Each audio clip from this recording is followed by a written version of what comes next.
وکفى والسلام علی عباده الذین اصطفى اما بعد فاعوذ باللہ من الشیطان الرجیم بسم اللہ الرحمن الرحیم۔ سامنے سے وقار آپ حضرات درس سے حدیث سماعت کر رہے ہیں اور ریاض الصالحین سے آج ہماری حدیث نمبر جو ہے وہ 1541 اور 1542 ہے۔ حضرت حذیفہ رضی اللہ تعالیٰ عنہ بیان کرتے ہیں کہ نبی کریم صلی اللہ علیہ وسلم نے ارشاد فرمایا کہ چغل خور جو ہے وہ جنت کے اندر داخل نہیں ہوگا، چغلی کرنے والا جنت کے اندر داخل نہیں ہوگا، یعنی کہ یہ بھی وہ بدنصیب شخص ہے جس کا داخلہ جنت میں منع ہے، اور اس کی خبر جو ہے کوئی عام آدمی نہیں دے رہا بلکہ اللہ کے محبوب اللہ کے رسول دے رہے ہیں۔ اور کیا عذاب ہوتا ہے اگلی حدیث کے اندر اس بات کو بیان فرمایا ہے۔ حضرت عبداللہ ابن عباس رضی اللہ عنہ بیان کرتے ہیں، یہ روایت بخاری کے اندر موجود ہے اور کتاب الجنائز کے اندر امام بخاری اس کو 2 مرتبہ اس حدیث کو لے کر آئے ہیں۔ فرماتے ہیں کہ نبی پاک صلی اللہ علیہ وسلم 2 قبروں کے پاس سے گزرے، 2 قبروں کے پاس سے گزرے تو حضور نے کیا دیکھا کہ ان 2 قبروں پر عذاب ہو رہا ہے، 2 قبروں پر عذاب ہو رہا ہے۔ اور وہ عذاب کیوں ہو رہا ہے یہ بھی ایک حدیث میں نبی پاک صلی اللہ علیہ وسلم نے خود نے ارشاد فرمایا، بخاری میں روایت موجود ہے۔ جب گزرے نا قبروں کے پاس سے، حضور نے ایک کھجور کی ٹہنی لی اور ٹہنی کو لے کر اس کو بیچ میں سے چیرا، ایک حصہ اس قبر پہ لگا دیا اور ایک حصہ اس قبر پہ لگایا۔ صحابہ نے اس منظر کو دیکھا، پوچھا یا رسول اللہ صلی اللہ علیہ وسلم آپ نے ایسا کیوں کیا؟ اب نبی پاک صلی اللہ علیہ وسلم خبر دے رہے ہیں۔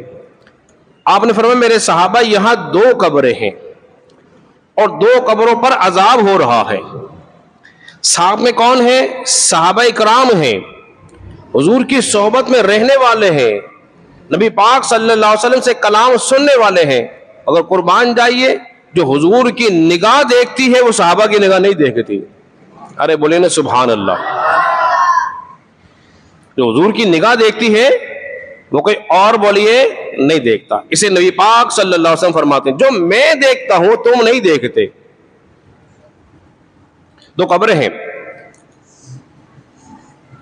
تو پھر آپ نے فرمایا صحابہ ان 2 قبروں پہ عذاب ہو رہا تھا، قبر نہیں دیکھی، عذاب قبر بھی دیکھا ہے، قبر نہیں دیکھی بلکہ عذاب قبر بھی دیکھا ہے، اور عذاب قبر جو ہے مخفی ہے، نظر نہیں آتا کیا ہو رہا ہے، لیکن اگلی بات جو نبی پاک علیہ السلام نے ارشاد فرمائی نا وہ غیب کی خبر ہے۔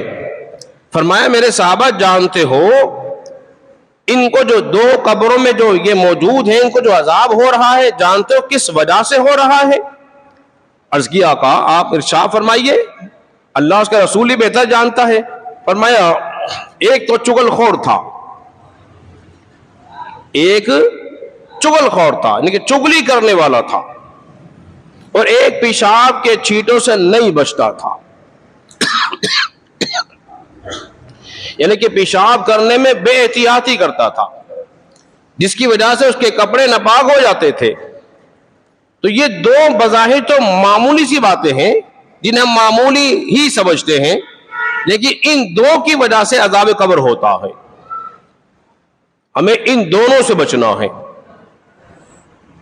ان دونوں سے بچنا ہے، یعنی کہ زبان کی بھی حفاظت کرنی ہے اور کپڑوں کی بھی حفاظت کرنی ہے، کپڑوں کی بھی، اس لیے کہ اس بات کی خبر رسول اللہ صلی اللہ علیہ وسلم دی ہے اور یہ علم غیب کی دلیل ہے۔ کوئی چیز آپ دیکھ لیں آپ کو نظر آ سکتی ہے لیکن کس وجہ سے ہو رہی ہے اس کے بارے میں آپ کو خبر نہیں ہوگی، مگر نبی پاک صلی اللہ علیہ وسلم فرما رہے ہیں ان کو جو عذاب ہو رہا ہے ان وجہ سے ہو رہا ہے. بتائیے ان نے چغلی کبھی کی تھی یا کر رہے تھے؟ بولیے. پہلے کبھی کی تھی. پیشاب کے چھینٹوں سے پہلے کبھی نہیں بچے ہوں گے، مگر حضور پہلے کی بات بھی جانتے ہیں اور بعد کی بھی جانتے ہیں. اب خاص کر کے جو لوگ علم غیب کا انکار کرتے ہیں نا، جی کوئی ثبوت ہی نہیں. اب یہ ثبوت موجود ہے حدیث کے اندر، تمہیں نظر آتا نہیں. یہ دیکھنے کے لیے نظر چاہیے. اور دوسری اہم بات، خاص کر کے وہ نوجوان جو پینٹ پہنتے ہیں اور پینٹ میں بیٹھ کر پیشاب کرنا بہت مشکل ہوتا ہے. اگر ساتھ ویر بھی ہو تو اور مشکل ہے. تو پھر ان کا بچنا جو ہے وہ کیا ہوگا؟ بولیے نقصان دہ ہوگا. کیونکہ اگر جلد بازی میں کیا تو پیشاب کے چھینٹے کپڑوں کو لگیں گے. اگر بے احتیاطی کی تو اس کی وجہ سے عذاب قبر ہوگا.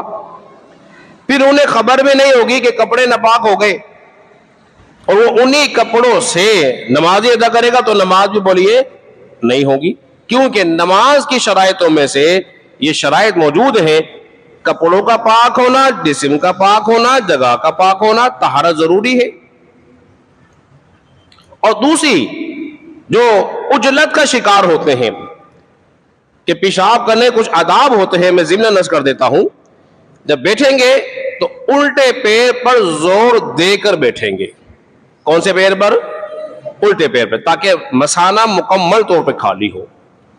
پھر پیشاب کر کے فل فور کھڑے نہیں ہوتے. کچھ سیکنڈ کے لیے آپ سکون سے بیٹھے رہیں تاکہ پیشاب کی جو نالیاں وغیرہ ہیں ان میں جو پیشاب رہ گیا ہے وہ بھی خارج ہو جائے. اور جب آپ ایک دم کھڑے ہو جائیں گے تو وہ جو پیشاب کی نالیوں میں جو پیشاب رہ گیا تھا وہ رشتہ ہوا آپ کے کپڑوں کو لگ جائے گا، اور جس سے آپ کے کپڑے بولیے خراب ہو جائیں گے. تو لہذا یہ احتیاط کریں اور اس کے بے شمار فوائد حاصل ہوں گے. اللہ رب العزت کے بارے میں دعا کریں، خالق کائنات ہم سب کو سمجھنے اور عمل پیرا ہونے کی توفیق عطا فرمائے.